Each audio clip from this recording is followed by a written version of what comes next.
लंबी चौड़ी बहू। ये प्रेम कहानी शुरू होती है दिल्ली से नोएडा जाने वाली बस में। जिस बस में सवारी कर रहा होता है पराग और उस बस की कंडक्टर होती है अनुराधा। ओके, टिकट दिखा, टिकट टिकट। चाचा का प्लेन नहीं चल रहा है यहाँ तेरा, जिसमें फ्री में सवारी कर रहा है। हिसाब देना होता है हम लोगों को, सरकार को। निकाल पैसे, चल। पराग दूर से अनुराधा को देखता है। अरे यार, कितनी धाकड़ लड़की है। मजाल है कोई कुछ बोल दे। कितनी समझदार और कितनी कॉन्फिडेंट। आज से मैं तो इसी बस में घर जाया करूंगा।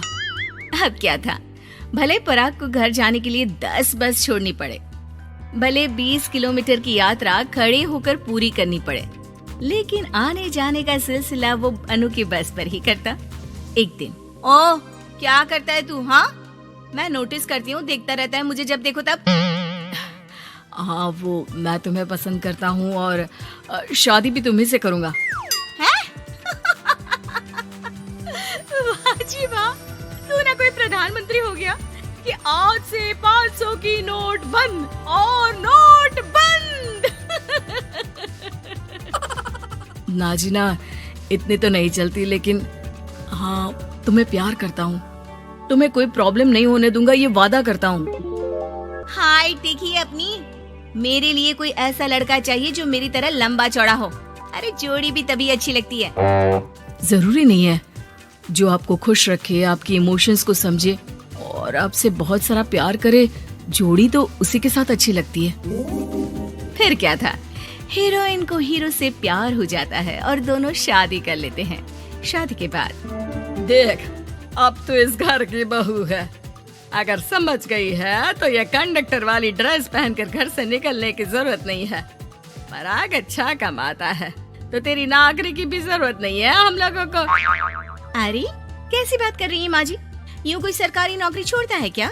और जब मेरी नौकरी लगी थी, मेरी अम्मा कितनी खुश हुई थी पता है? मैं तो नौकरी करूँगी। अरे नौकरी करेगी तो डंडे से मारूंगी, और हाँ, जो निकली घर से बाहर ना तो हाथ पैर तोड़ दूंगी और घर से बाहर निकाल दूंगी, देख लेना। अनु को समझ में नहीं आता कि वो सास को कैसे समझाए कि सरकारी नौकरी लगना आसान बात नहीं होती, और उसने इस नौकरी को पाने के लिए कितनी हार्ड वर्क की थी। रात को अनु पराग से बात करती है। देखो पराग, मैं नौकरी करना चाहती हूँ। मुझे नहीं पता था कि तुम्हारी माँ को मेरी नौकरी से प्रॉब्लम होगी, वरना। सी बात नहीं है, मैं माँ को समझाता हूँ। अगले रोज, देखो माँ, महंगाई का जमाना है और मेरी प्राइवेट नौकरी है। आज है कल का पता नहीं। वैसे भी अनु की सैलरी मेरी सैलरी के बराबर है। अगर ये भी नौकरी करेगी तो हम लोगों को जिंदगी जीने में आसान हो जाएगी ना। सास को बेटे की बात समझ में आती है और वो अनु की नौकरी के लिए मान जाती है। अगले रोज, बेटा बहू, तुम लोगों को लेकर मुझे कुल देवी के दर्शन के लिए जाना है, तो रविवार को दोनों सुबह ही तैयार हो जाना। अगले रोज दोनों तैयार हो जाते हैं और कुल देवी के मंदिर पहुंच जाते हैं।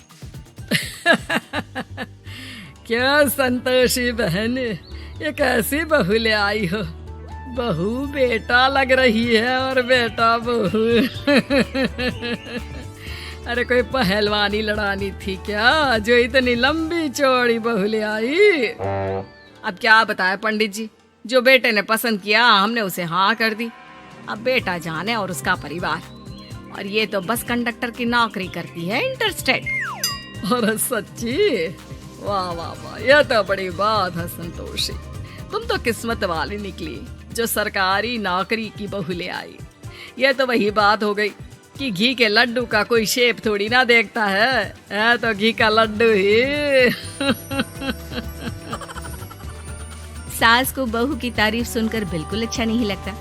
वो जल्दी से पूजा पाठ करवा कर उन लोगों को घर ले आती है। एक रोज, संतोषी बहन, तुम लोगों का घर बड़ा अजीब सा लगता है। भाई साहब बहन जी और बहन जी भाई साहब जैसी। अरे बस किया कर, सरकारी नौकरी देखी तो हाँ बोल दिया, और इतना भी क्या, पैसे की चिंता। चलती हूँ, खाना बनाना है। क्यों, बहू नहीं बनाती क्या खाना? अरे नहीं, वो तो नौकरी करने जाती है ना, तो उसके आने से पहले खाना बना देना पड़ता है, वरना पता है ना आजकल की लड़कियों की ज़बान कितनी लंबी होती है।